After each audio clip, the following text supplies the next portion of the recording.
In the middle of a crowded room, she looked him straight in the eyes and said, "You don't belong in my world." Then she turned away, took another man's arm, a man with a designer watch, a tailored suit, and a smile that reeked of money.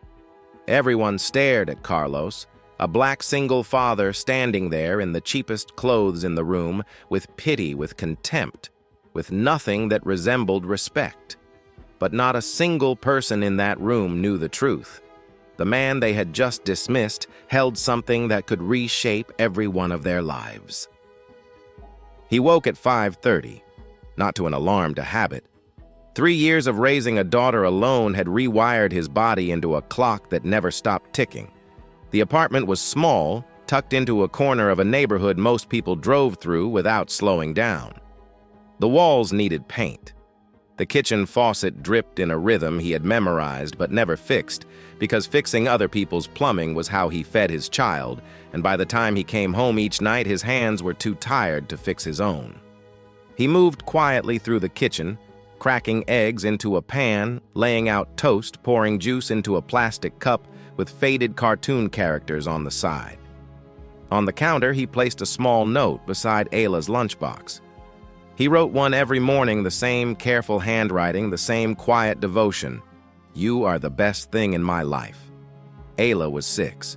She slept with one arm hanging off the bed and her mouth slightly open the way her mother used to.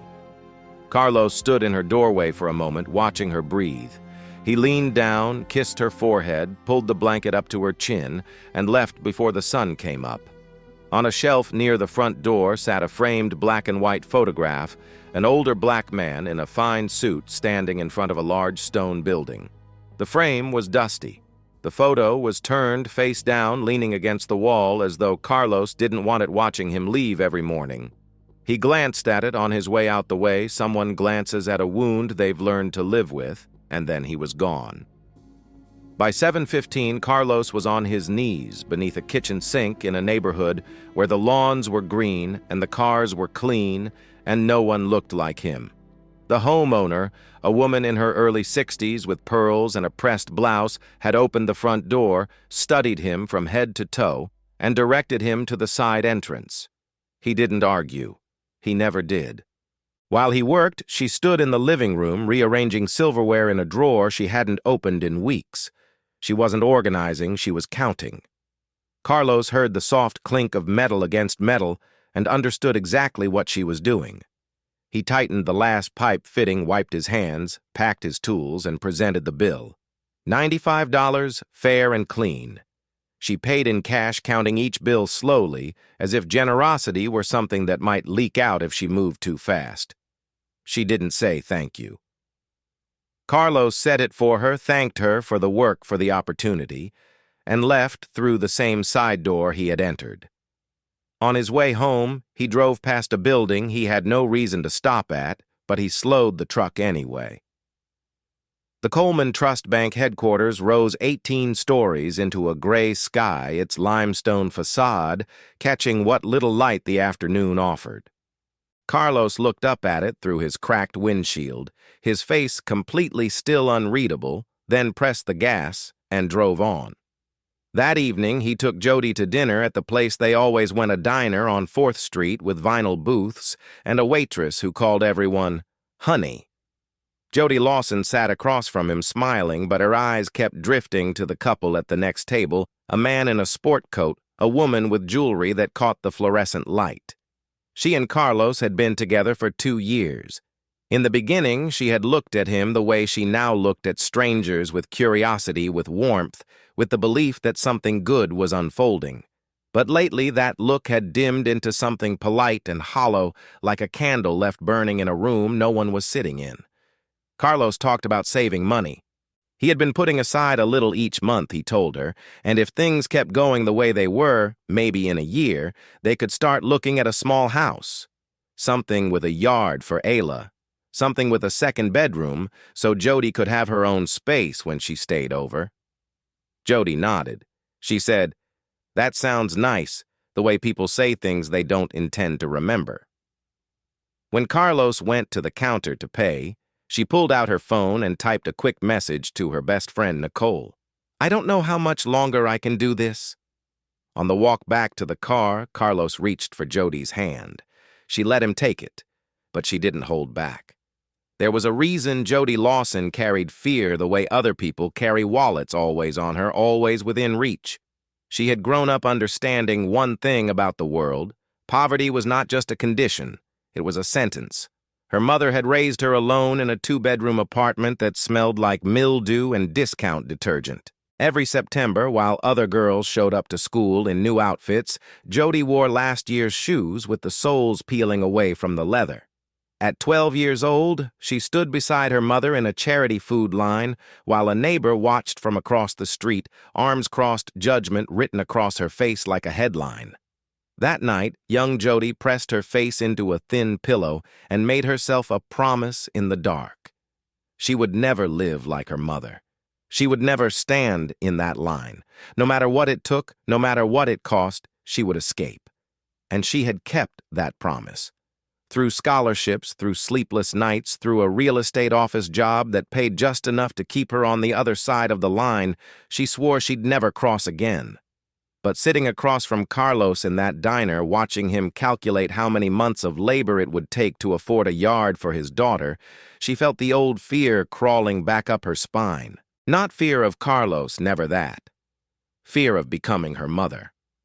The following week, her office hosted a cocktail event for a new luxury residential development. Jodie wore her best dress, the one she saved, for evenings when she needed the world to believe she belonged. The room was full of investors, developers, and people who carried wealth so naturally it seemed woven into their skin. That was where she met Ryan Prescott. He was 40, white, broad-shouldered, and dressed in a suit that probably cost more than Carlos earned in 2 months. He shook hands like a man who owned the room and everything adjacent to it. When he spoke, people leaned in. When he laughed, people laughed along half a beat behind the way crowds follow conductors. He noticed Jodie standing near the bar, walked over with the easy confidence of someone who had never been told no, and talked to her for 20 minutes about real estate trends she only half understood, but nodded along to with practiced ease. Before he left, he handed her his business card and said something that landed in her chest and stayed there. A woman like you deserves to be in rooms like this, not just visiting. That night, Jodie sat on her bed with Ryan's card in one hand and her phone in the other, Carlos's face smiling up at her from a photo on the lock screen. She looked at both for a long time. Then she placed the card on her nightstand and set the phone face down beside it. 2 weeks later, Jodie invited Carlos to a birthday dinner for her colleague Diana at a restaurant downtown, the kind of place with cloth napkins and a wine list longer than the menu. Carlos agreed without hesitation. He always said yes to Jodie, even when something in her tone warned him not to. He wore the best clothes he owned, dark slacks, a white button-down shirt with a faint iron burn near the collar that he hoped the lighting would forgive. When he walked into the restaurant, the atmosphere shifted, not dramatically, not the way it happens in movies. It was subtler than that. A slight stiffening of posture at one table, a glance that held on for a beat too long at another. The quiet recalculation that happens when someone enters a space they weren't expected to occupy. Jodie greeted him near the entrance with a quick hug, too quick, and introduced him to the table with a small wave of her hand. Everyone, this is Carlos. No last name, no detail. Just a name floating in air without anything to anchor it. Ryan Prescott was already seated at the head of the table, a glass of red wine in hand, holding court. He spotted Carlos from across the room, and his smile didn't falter. It sharpened. Carlos, Ryan said warmly, extending a hand.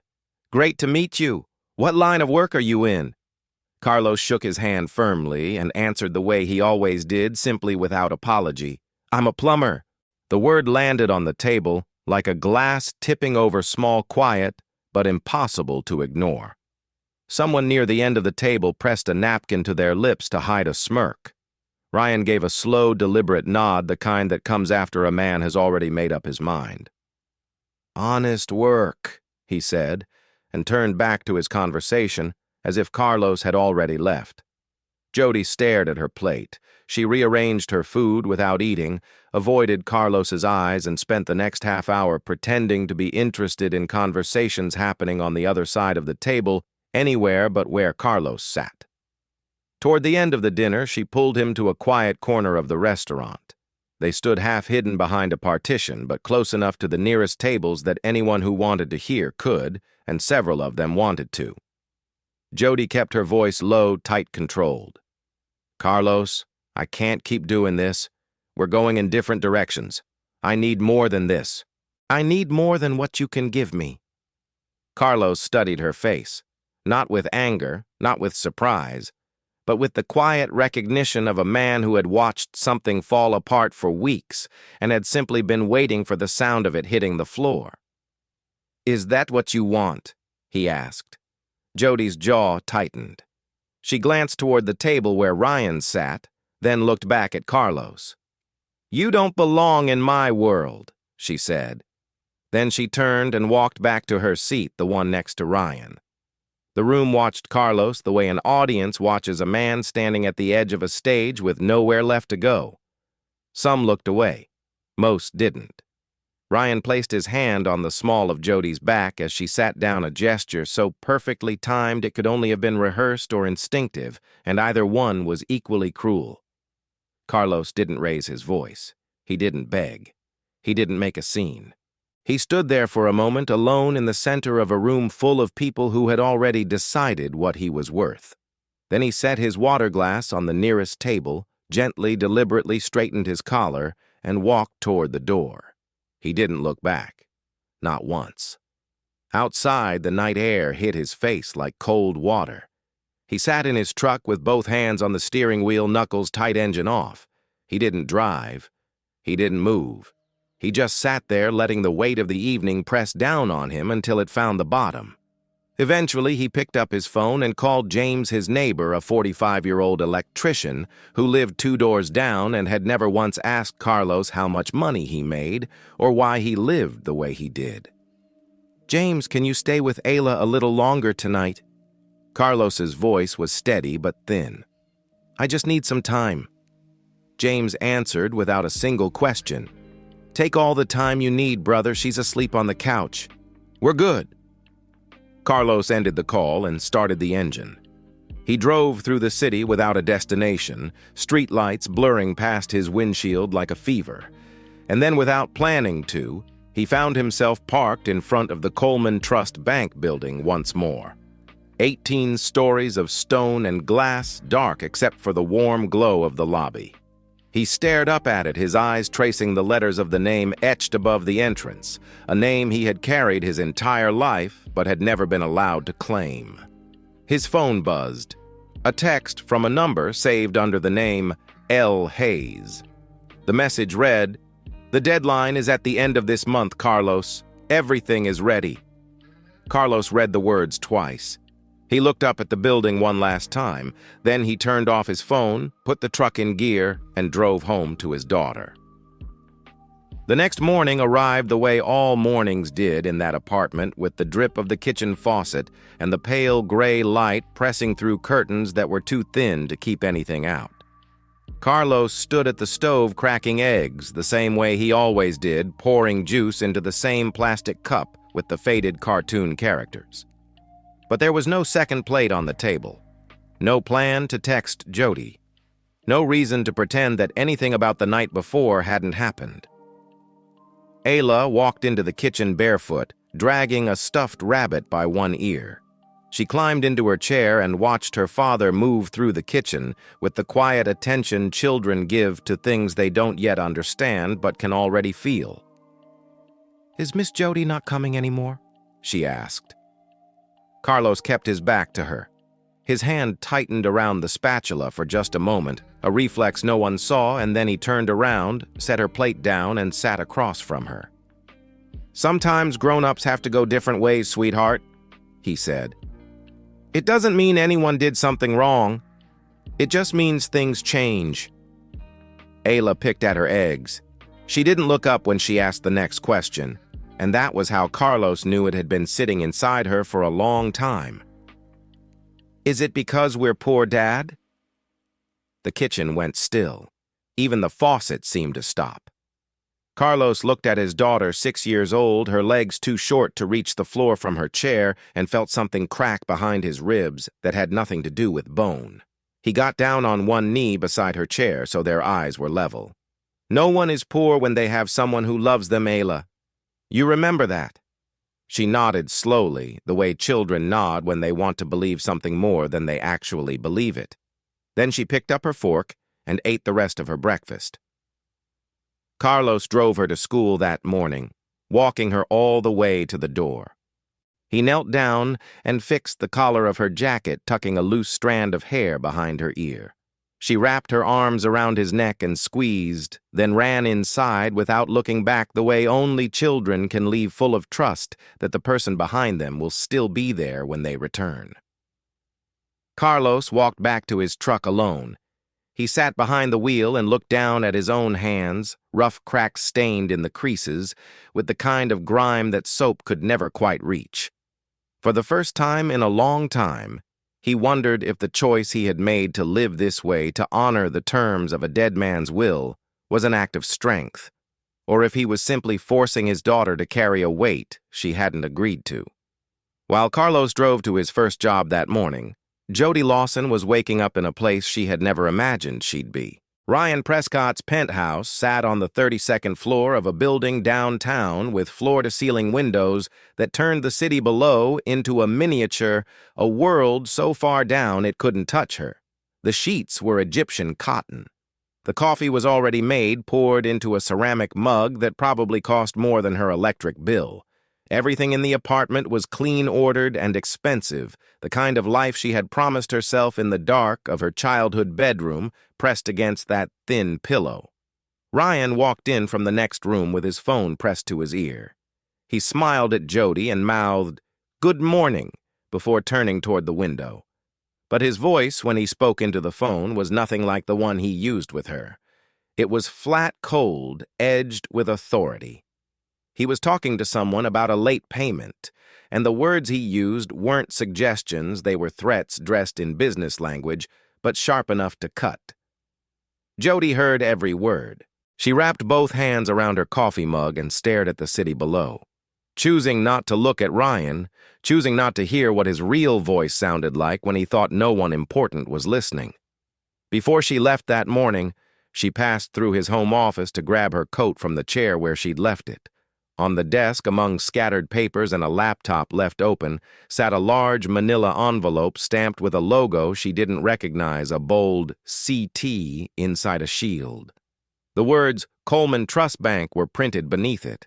She glanced at it the way people glance at things that don't concern them, picked up her coat, and walked out.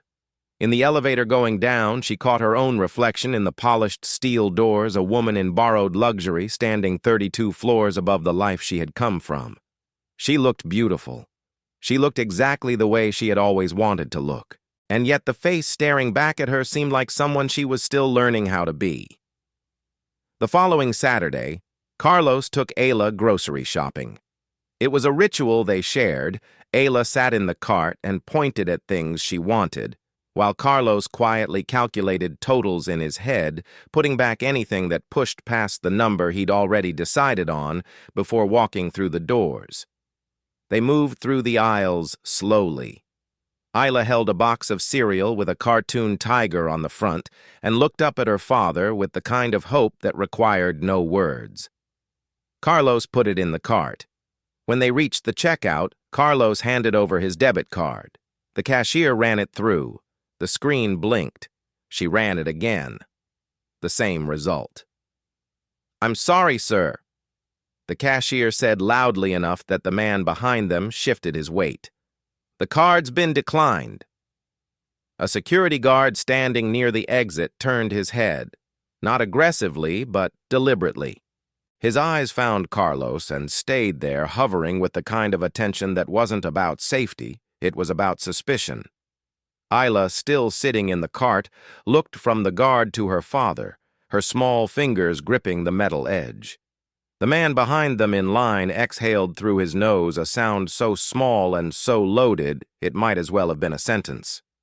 A woman 2 aisles over craned her neck to see what was holding things up, and when she saw Carlos standing at the register, her expression answered her own question before anyone spoke.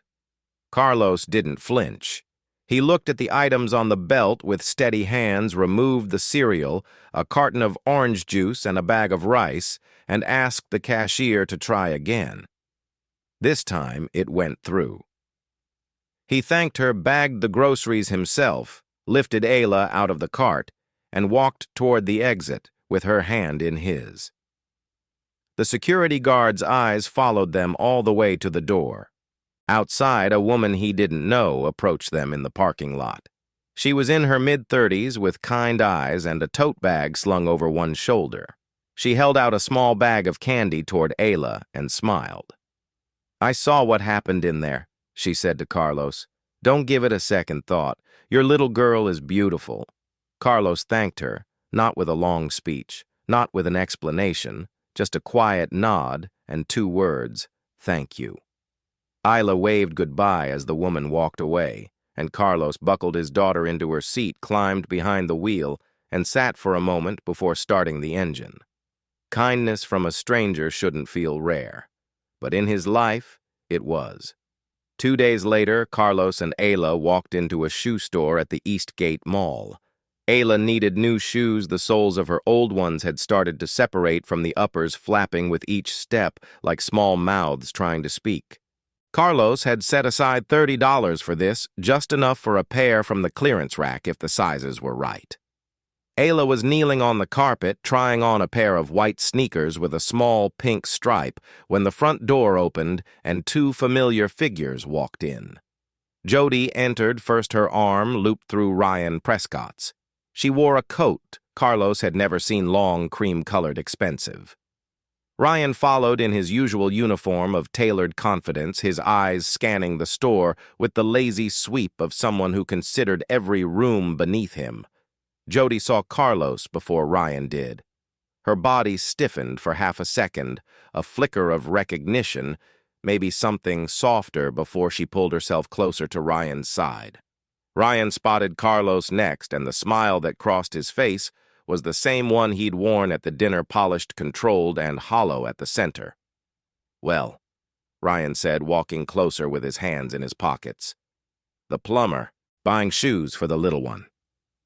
He glanced down at Ayla, then at the clearance rack behind her. "You know there's a discount outlet across the street. Might be more in your range." A saleswoman near the register looked down at her screen. A couple browsing nearby pretended not to hear, but everyone heard. Carlos felt his daughter's hand tighten around his fingers. Ayla looked up at her father with wide, uncertain eyes. "Dad, why did he say that?" Carlos held his daughter's gaze for a long moment. Then he straightened his back, turned to the saleswoman, and pointed to a pair of sneakers on the shelf. Not the clearance rack, not the cheapest option, a solid pair in Ayla's size. "Those, please," he said. "Size 11. He paid in cash. He took the bag. He took his daughter's hand. And he walked past Ryan Prescott without a word, without a glance, without giving the man even the smallest acknowledgement that his words had landed anywhere at all. As they passed through the door, Carlos heard Jodie's voice behind him. Not words, just a breath, a half-formed sound that might have been his name. He didn't turn around. Neither did Ayla. But Jodie watched them go, and for one brief, unguarded moment, before Ryan's hand found the small of her back again and steered her attention elsewhere, something crossed her face. Something that looked a lot like a woman realizing she had walked away from the only man who had never asked her to be anyone other than who she was. That night, after Ayla fell asleep on the couch with her new shoes still on, laces untied, soles spotless, Carlos sat at the kitchen table in the dark. The apartment was quiet, in the way only small spaces can be when a child is sleeping and a man is alone with everything he hasn't said. He reached up to the shelf by the door and took down the black and white photograph. He held it under the dim light of the kitchen, his grandfather, Eugene Coleman, standing tall in front of the building Carlos had driven past more times than he could count. The same limestone, the same 18 stories, the same name etched above the entrance. He picked up his phone and dialed a number he had never called first. It rang twice before a woman's voice answered. Steady measured the kind of voice that had spent decades choosing its words with the precision of a surgeon. "Lorraine," Carlos said, "I want to end this early. I want to claim ownership now." Lorraine Hayes did not react with surprise. She had been expecting this call for months, maybe longer. Her response came calm and unhurried. "There are 10 days left, Carlos. Your grandfather set this condition for a reason." Carlos leaned forward in his chair, pressing his free hand against his forehead. "What reason? So I can stand in grocery stores and get treated like I'm stealing so my daughter can ask me why her father can't afford cereal." Lorraine was quiet for a long moment. When she spoke again, her voice carried a weight that went beyond professionalism. It was personal, earned, and entirely deliberate. "So you would know who stands beside you when you have nothing? That was the one lesson your grandfather never had the chance to learn for himself. He wanted it for you." Carlos closed his eyes. Through the doorway, he could see Ayla on the couch, one arm hanging off the edge the way she always slept, shoes still on, face soft and unbothered. He set the phone on the table. He didn't hang up, he just needed a moment with the silence before he gave his answer. "Friday," he said at last. "We do it on Friday, the way he wanted." "Friday," Lorraine repeated. "I'll have everything in order." The line went dead. Carlos placed the photograph back on the shelf, but this time he didn't turn it face down. He left it standing upright. Eugene's eyes looking out into the room, watching over the apartment, and the child asleep on the couch, and the man sitting in the kitchen who was 10 days away from becoming someone the world would have to reckon with. A week later, on a Tuesday morning, a knock came at Carlos's front door. Not the kind of knock neighbors give soft, familiar, expected. This was institutional. 2 sharp raps followed by a third harder, as if patience were a resource already running low. Carlos opened the door to find 2 police officers on his step. One held a small notepad. The other stood slightly behind, scanning the apartment through the open doorway with the practiced disinterest of someone who had done this 100 times before. "Mr. Carlos Coleman?" the first officer asked. Carlos nodded. "We've received a report regarding a financial account registered under your name. A large sum account flagged for possible fraudulent activity. We'd like you to come down to the station to answer a few questions." Carlos kept his expression flat. He knew which account they meant. It was the account tied to Coleman Trust Bank, his inheritance held in his name by Lorraine's legal team dormant until the terms of the will were fulfilled. Someone had seen his name attached to a sum of money that didn't match his life and had drawn the only conclusion that people in this city seemed capable of drawing when a black man and a large bank account appeared in the same sentence. He didn't explain. He couldn't not without unraveling everything 3 days before the deadline. Across the street, a curtain moved. A neighbor leaned out from a window 2 floors up. James came jogging over from his apartment, wiping his hands on a rag, his face tight with concern. "What's going on?" James asked, placing himself between Carlos and the officers, not aggressively but firmly, with the protective instinct of a man who didn't need details to know his neighbor was being treated unfairly. Carlos placed a hand on James's shoulder. "It's nothing. Just a misunderstanding." He looked James in the eye with a calm that took everything he had to hold. "Can you pick up Ayla from school today? I might be a while." James didn't ask what for. He didn't hesitate. "I'll be there at 3:15. Don't worry about a thing." Carlos went with the officers. What Carlos didn't know, but what the world would eventually learn, was that Ryan Prescott had been reviewing his own investment portfolio at Coleman Trust Bank 2 days earlier. While scrolling through internal records that a standard client should never have had access to, he had stumbled upon a name, Carlos Coleman. The same name, the same man. Attached to an account with a balance so large it made Ryan's own holdings look like pocket change. Ryan's first instinct wasn't curiosity. It was certainty. He was sure, completely unshakably sure, that a plumber from the East Side had stolen someone's identity to open a fraudulent account. He filed a report with the bank's compliance department and for good measure called a contact at the local precinct. Not because he cared about justice, because Carlos had looked at him in that shoe store without flinching, and that kind of dignity from a man Ryan considered beneath him was something he could not tolerate. What Ryan didn't realize, what he had no way of knowing, was that the account he had just reported belonged to the rightful owner of the very institution where Ryan kept every dollar he had. He had just filed a complaint against his own bank's future chairman, and in doing so, he had kicked open a door that would eventually swing back and knock him off his feet. Carlos sat in an interview room at the station for over 3 hours. The walls were beige, the chair was metal. The overhead light buzzed with a faint electrical hum that burrowed into his skull like a headache. 2 detectives rotated in and out, asking the same questions different ways. Where did the money come from? How long had the account been open? Did he have documentation? Did he have a lawyer? He answered what he could without revealing the full truth. Yes, the account was in his name. No, it was not fraudulent. Yes, he had legal representation. No, he would not be providing further details at this time. He spoke with the flat calm of a man who had spent a lifetime being doubted and had learned that silence was more powerful than argument. They let him go without charges. There was no evidence of wrongdoing, but the damage had already spread by the time he walked out of the station. When Carlos arrived at Isla's school that afternoon, Mrs. Patterson, Ayla's homeroom teacher, a gray-haired woman in her late 50s, was waiting at the entrance. She pulled him aside with the kind of expression that adults wear when they're about to explain something painful about a child. "Mr. Coleman, I wanted to let you know Ayla had a difficult day. Some of the other children heard from their parents that you were taken to the police station this morning. Kids talk. A few of them said things to Ayla during recess. She spent the rest of the afternoon sitting alone by the fence."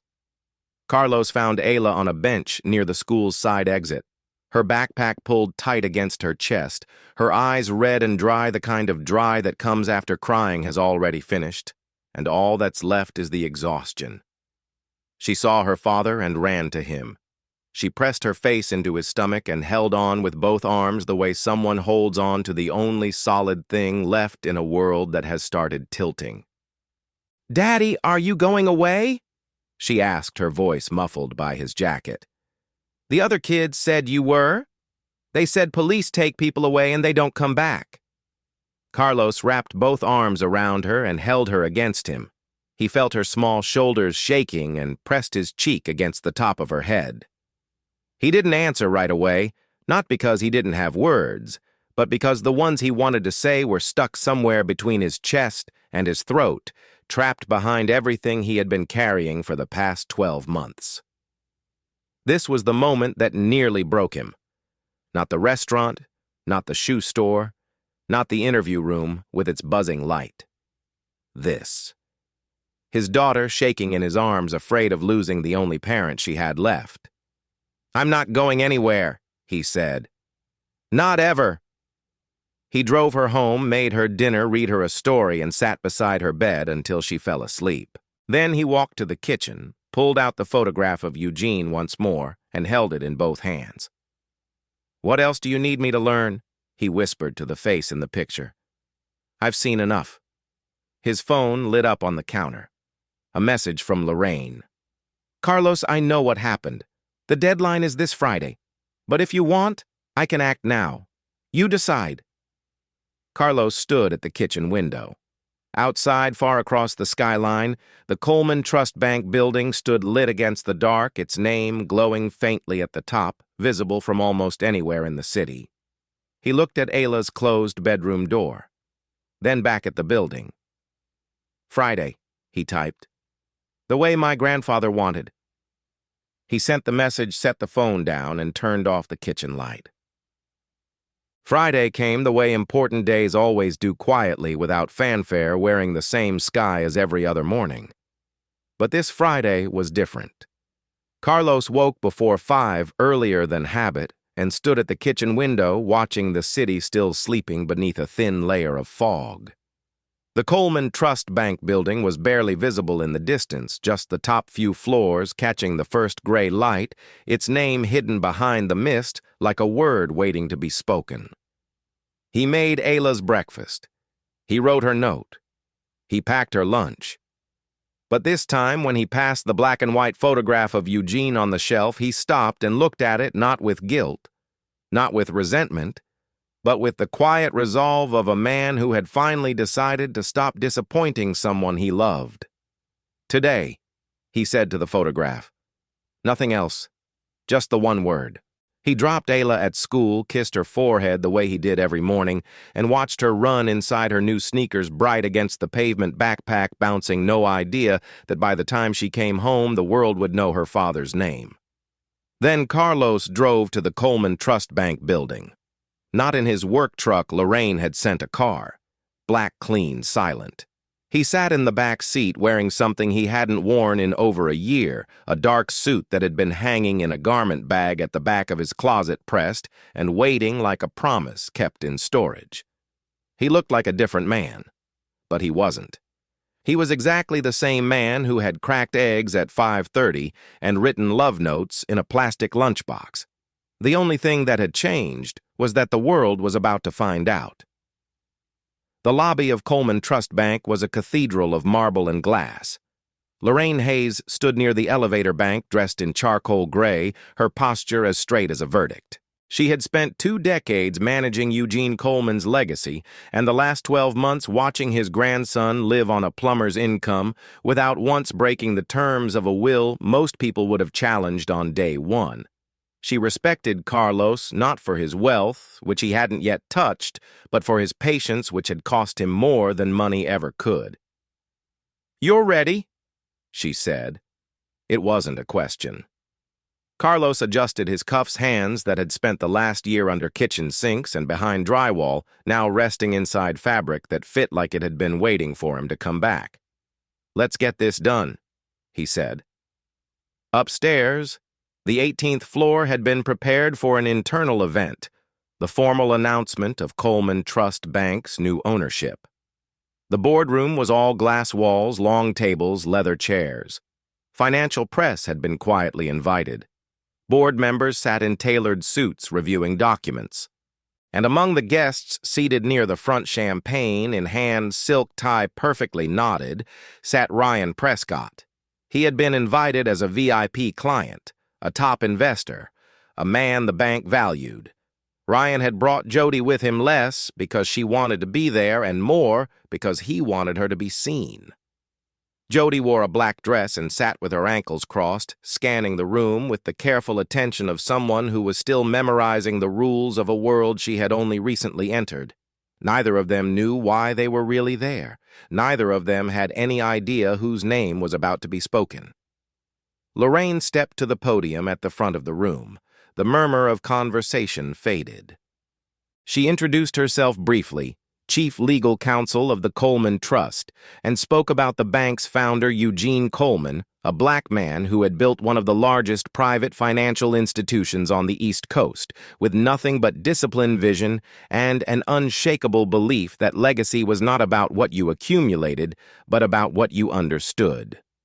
Before his passing, Lorraine continued, Mr. Coleman entrusted his estate and sole ownership of this institution to one person, his only grandson. Per the terms of his will, the heir was required to live for 1 full year without access to any of the bank's assets in order to understand the value of what he was inheriting. That year has now concluded. She turned toward the side door. Ladies and gentlemen, the sole owner and new chairman of Coleman Trust Bank, Carlos Coleman.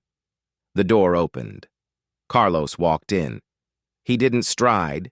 He didn't rush.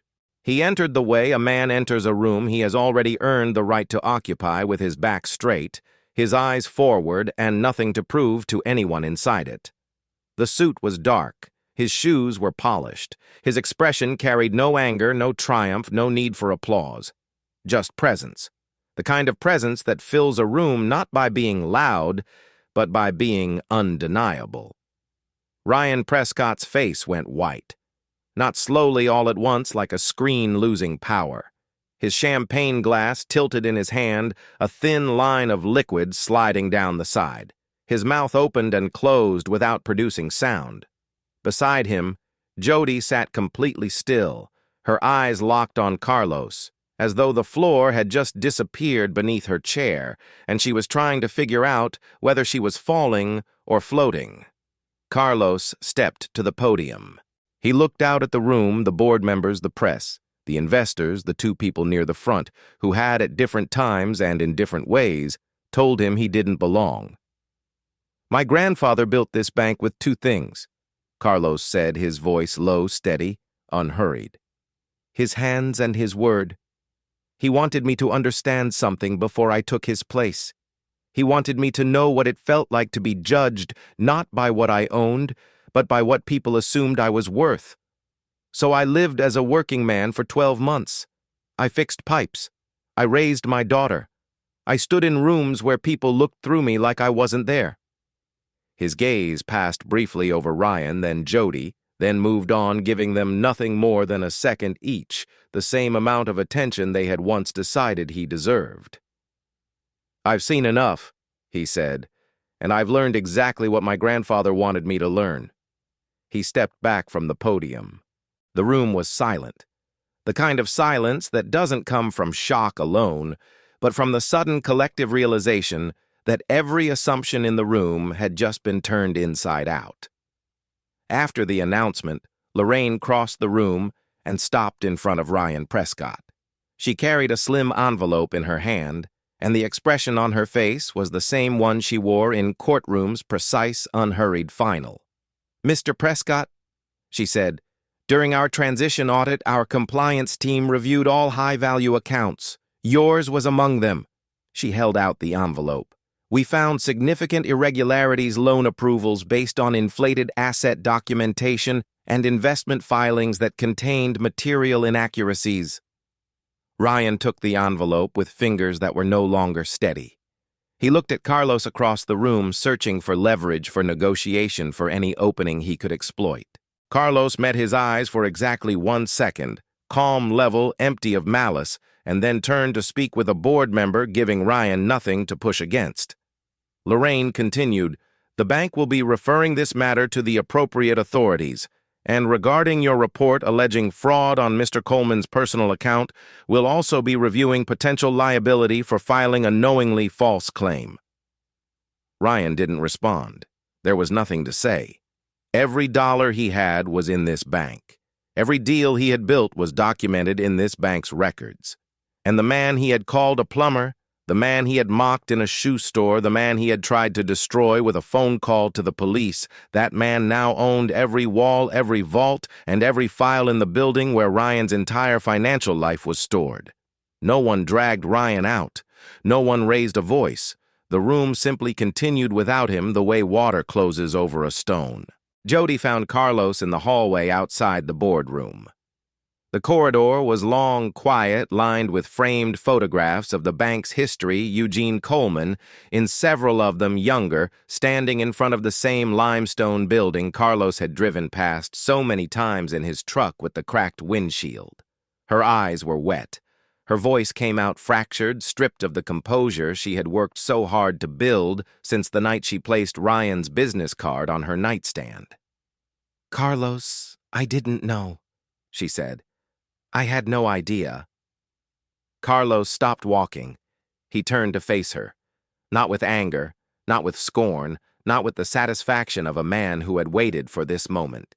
He looked at her with something far heavier than any of those things understanding. "You didn't leave me because I was poor Jodie," he said. "You left because you were afraid. And I understand that fear, I really do. But you made your choice. And I made mine." Jodie's voice broke. "Can you give me a second chance?" Carlos shook his head slowly. "I'm not a chance, Jodie. I'm a person. And you looked right at me and didn't see that." He turned and walked down the hallway. Jodie stayed where she was, standing alone between the framed photographs of a legacy she had walked away from without ever knowing it existed. That afternoon, Carlos picked up Ayla from school. She ran to him the way she always did, full speed, arms open, total trust. He caught her, lifted her up, and held her against his chest. "I have something to tell you," he said, setting her down and kneeling so they were face to face. "Some things are going to change, but I need you to know I'm still me. I'm still the dad who makes your breakfast and writes your notes and walks you to the door. That part never changes, no matter what." Ayla looked at him with her mother's eyes and said, "I know, Daddy." He drove her to the park near the bank building. Lorraine was waiting on a bench, her coat folded beside her, watching the late afternoon light turn the limestone facade gold. James was there too. Carlos had called him that morning before the event and asked him to come. James had arrived in his work boots and a clean flannel shirt, the same way he showed up everywhere without pretense and without questions. Carlos sat beside James on the bench and looked at the man who had watched Ayla on a dozen evenings without being asked twice, who had brought food to their door on Saturdays, who had stepped between Carlos and two police officers without knowing anything except that his neighbor needed him. "You never once asked me what I had," Carlos said. "You only ever asked me what I needed. I want you to know that meant more to me than any bank account ever will." James shook his head, uncomfortable with the weight of the words. "I didn't do anything special, Carlos. That's just what neighbors do." "No," Carlos said quietly. "That's what good people do. And there aren't as many as you think."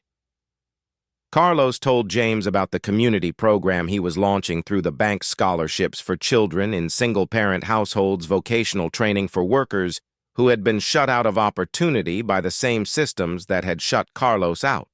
He asked James to run it. James stared at him for a long moment, his jaw working, his eyes bright. Then he nodded once, firmly, not a man agreeing to a job, but a man accepting something he knew mattered. Across the schoolyard, Carlos noticed a familiar face, the woman from the supermarket parking lot, the one with the kind eyes and the tote bag, who had handed Ayla a bag of candy and told Carlos not to give it a second thought. She was standing near the school entrance holding a stack of folders. She was a teacher at Ayla's school, not Mrs. Patterson, not someone Carlos had met before, but someone who had once been kind without knowing who he was, and that was enough. Their eyes met across the yard. She smiled, not the smile of someone who recognized a wealthy man because she didn't know yet, just the smile of a woman who had once been kind to a stranger and was glad to see him again. Carlos raised his hand in a small wave. Ayla, standing beside him, waved too. It wasn't an ending. It wasn't a beginning. It was a door left open. No one at that dinner party could have imagined that the man in the cheapest clothes in the room held more than all of them combined. But Carlos had never wanted them to know. He had wanted to know them who they were when they believed no one important was watching how they treated a man they thought had nothing to offer. And they had shown him. Every last one of them. Jodie had chosen appearances over truth. Ryan had built his life on documents that lied as fluently as he did. But James, the electrician who lived 2 doors down and never once looked at Carlos's bank account before deciding he was worth knowing, James had chosen differently. Eugene Coleman once told his lawyers years before he died that money could give a man power, but only a year without it could give him wisdom. He had never had that year himself. He had built his empire and spent decades wondering which of the people around him were real. So he wrote it into his will not as punishment, but as a gift. The hardest, loneliest, most valuable gift a grandfather could leave behind. Carlos didn't take revenge on the people who had humiliated him. He didn't need to. Because the greatest revenge is not destroying the person who wronged you. It is living a life so honest, so steady, so unshakable that they are left with nothing to do but sit alone with the question they will never be able to answer. Where did I go wrong? Ayla held her father's hand as they walked through the park in the late afternoon light. Behind them, the Coleman Trust Bank building caught the last of the sun, not because it was the tallest building in the city, but because some things, no matter how long they stand in shadow, were always meant to find the light. And if this story made you feel something, if it reminded you that how you treat people when you think they have nothing says everything about who you are, then carry that with you. Not just today, but tomorrow and the day after that. Because you never truly know the person standing in front of you. You never know what someone is carrying, what they've survived, or what they're quietly building while the world looks the other way. The next time you meet someone the world has written off, ask yourself, am I seeing them, or am I seeing what I've been told they're worth? If stories like this one speak to you, stories about dignity, quiet strength, and the kind of justice that doesn't need to raise its voice, then stay with us. Subscribe to this channel so you never miss what comes next. We've got more stories waiting. And every single one of them was made for people like you.